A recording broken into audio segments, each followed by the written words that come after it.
बहुत बहुत स्वागत है आप सभी लोगों का क्वालिफायर नेक्स्ट यू इस चैनल पे पावर्ड बाय इंजीनियर्स गुरुकुल। और आज हमारे साथ बैठे हैं बार्क के AIR-1 मिस्टर शिवम कुमार। तो इनके जुबानी इनकी कहानी थोड़ी सी संक्षेप में समझते हैं कि कैसे इन्होंने स्ट्रगल किया और किस तरीके से इन्होंने ये अचीवमेंट हासिल की। और बहुत सारे सवालात होंगे आप लोगों के दिलो दिमाग में, उन सारे सवालों में से कुछ इम्पॉर्टेंट और महत्वपूर्ण जो क्वेश्चंस बन सकते हैं ईशु सर के द्वारा वो इमेजिन करके और क्रिएट किया जाएगा, क्योंकि बच्चों के दिलों के हाल को बहुत अच्छे से ये जानते हैं। तो आपके दिल में क्या ही सवाल बन सकते हैं उसको सर के माध्यम से यहाँ पे रखा जा रहा है। तो आइए मिलते हैं शिवम कुमार से।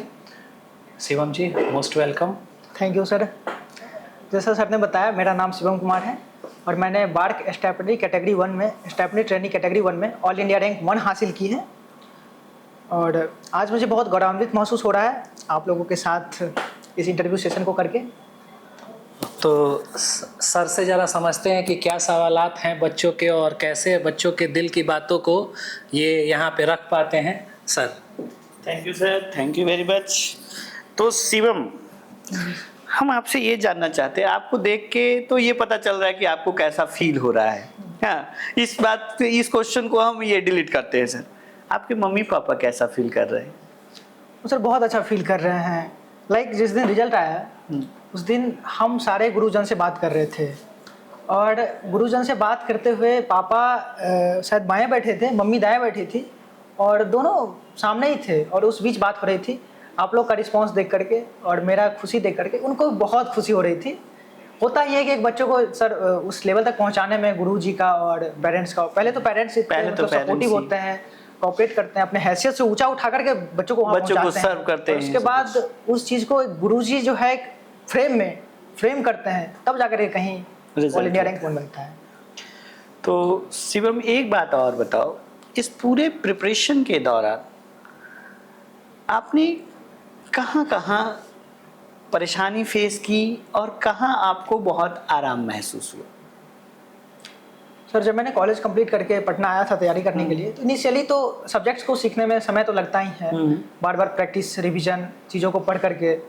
तो ये सारी चीज़ें करते करते यही है कि समय लगता है। कहने का मतलब है कि चीज़ें इतनी डिफ़िकल्ट हो जाती है शुरू में, बच्चों को सही गाइडेंस नहीं मिलने के कारण, तो बच्चे डेविएट होते हैं। लेकिन एक बार सही गाइडेंस, सही मार्गदर्शन मिलने लगे तो वो सर इस चीज़ को आगे बढ़ाते हैं। और फेलियर्स पार्ट है सर लाइफ का, जर्नी का। Exactly. तो कई बार आप इस चीज़ को लेकर के डिप्रेस्ड भी होते हैं, फेलियर्स को लेकर। मैंने खुद सर कई एग्जाम में 0.5 में छूटा हूँ।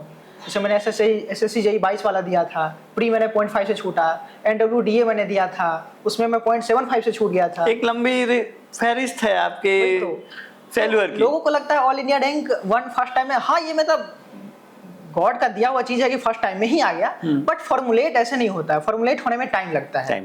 और शायद उसी का नतीजा है कि बार बार सिस्टम में रहते हुए हमारे सेंटर पे भी बहुत सारे इस बार डिप्लोमा सेशन लेट रहा है शिवम, तो बच्चे लेट से एडमिशन लिए और उनको एग्जाम टाइम पे हो गया। तो कुछ बच्चे, बहुत सारे ऐसे क्राउड हमारे यहाँ हैं जो 100 प्लस और 110 के बीच में है SSC प्री में। उनके लिए थोड़ा 2 शब्द दे दो कि उनको थोड़ा एनर्जी आए और वो काम बच्चों को यही कहूंगा कि ये बच्चे जो हैं बस रेस में हैं, दहलीज पे हैं। मैं भी ऐसा था 2022 में जब 0.5 से छूटा। बस मैंने अलग क्या करी है, मैंने छोड़ा नहीं है। आपको भी छोड़ना नहीं है, बस लगे रहना है उस मार्गदर्शन में, उस रास्ते पर।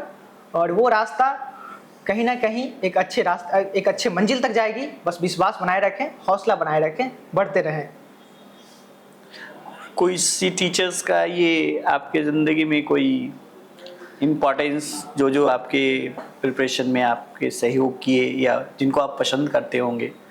बिल्कुल सर, जब इस जर्नी की शुरुआत हुई थी तो ऑलमोस्ट सिविल में 13 सब्जेक्ट हैं और सारे सब्जेक्ट्स में कोई एक टीचर तो महारत हासिल कर नहीं सकते, एकदम नहीं कर सकता है सर। और तो इस सिलसिले में बहुत ऐसे टीचर से मुलाकात हुई, कई सब्जेक्ट्स को पढ़ा। लेकिन मैंने जो सबसे ज़्यादा मुझे बहुत अच्छा लगा आपसे मिल करके, ईशु सर, आपने मुझे सॉइल पढ़ाया है और उसके बाद इन्वायरमेंट पढ़ाया है, इरिगेशन हाइड्रोलॉजी पढ़ाया है। तो ये सारी चीज़ें मतलब इतना इजी वे में और 0 to hero level up to the mark set करना, वो ऑलमोस्ट सारी टीचर में नहीं हो पाती है। मैंने भी कई टीचर से पढ़ा है, लेकिन जो इन सब्जेक्ट में मैंने महारत हासिल करी आपसे पढ़ करके, आपके कंटेंट में वो चीज़ें मुझे दिखी, मुझे लगा बच्चों को एट ए मोमेंट फील नहीं होता है कि मुझे क्या पढ़ाया जा रहा है, इसलिए बच्चे शायद नाराज़ भी होते हैं। जो भी बच्चे बहुत बड़े कंटेंट से नाराज़ होते हैं, मैं उन्हें कहना चाहता हूँ आप उस मोमेंट पे घबराइए नहीं, बस प्रोसेस को फॉलो करिए। आप एक दो बार सिस्टम में मैचुरेट होंगे, जब समझ में आएगा 2-4 एग्जाम दे करके कि किसका लेवल क्या है, तब जाकर के आप फील कर पाएंगे कि वो नोट्स का, वो कंटेंट का क्या इंपॉर्टेंस था। तो प्रोसेस को मतलब प्रोसेस को ट्रस्ट करें, आप आगे बढ़े कंटेंट को फॉलो करते हुए।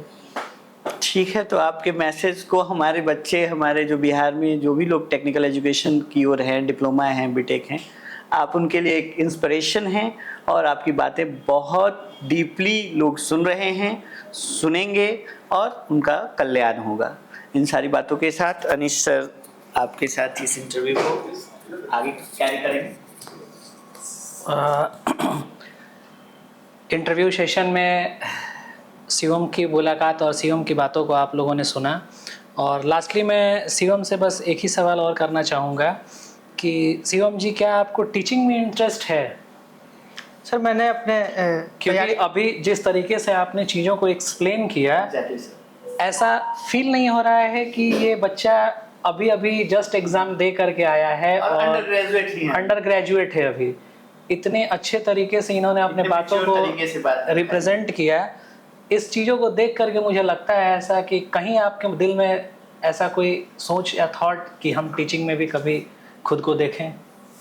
मतलब ऐसा अभी तक तो सोचा नहीं है, लेकिन हाँ टीचिंग की बात है ये सर, मुझे लगता है कि एट ए मोमेंट जनरेट नहीं होती है, ये बचपन से ही होता है कि आप किस माहौल में डेवलप्ड हुए हैं। लाइक कि मैं अपना बताऊं सर, तो मैं सर बचपन में बोलने में बहुत हेजिटेट होता था, स्कूल के दौरान से ही। लगता तो नहीं है अभी देख करके आप? हाँ अभी नहीं लगता, ये पिछले बहुत सालों की मेहनत है सर। बहुत सालों की मेहनत। जब मैं बचपन में था तो कई बार स्कूल में स्पीच होते हैं कोई फंक्शन पे, तो उन सारी चीज़ों पे मैं जब बोलने में हिचकिचाहट होती थी, मेरी माँ बहुत कोऑपरेट की है सर उस मोमेंट पे।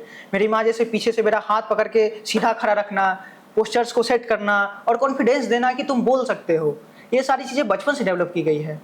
और उसी डेवलपमेंट के प्रोसेस में मैं आगे बढ़ा, और जैसे जैसे थोड़ी बहुत खुद भी समझदारी होने लगी, तो मैंने इस चीज़ को समझा कि किसी के साथ बहुत अच्छे से कन्वर्सेशन करना और उसका इम्पोर्टेंस क्या है।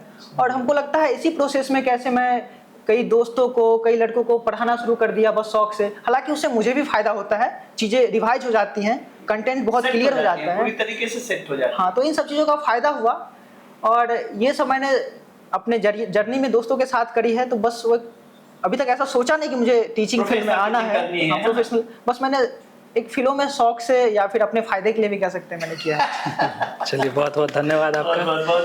तो बहुत बहुत मुबारक हो आपको शिवम जी, मैनी कांग्रेचुलेशंस टू यू। और आपने एक बिहार को बहुत अच्छा ये एक सौगात दिया है इस बार, ठीक है, कि बिहार से रैंक 1 गया।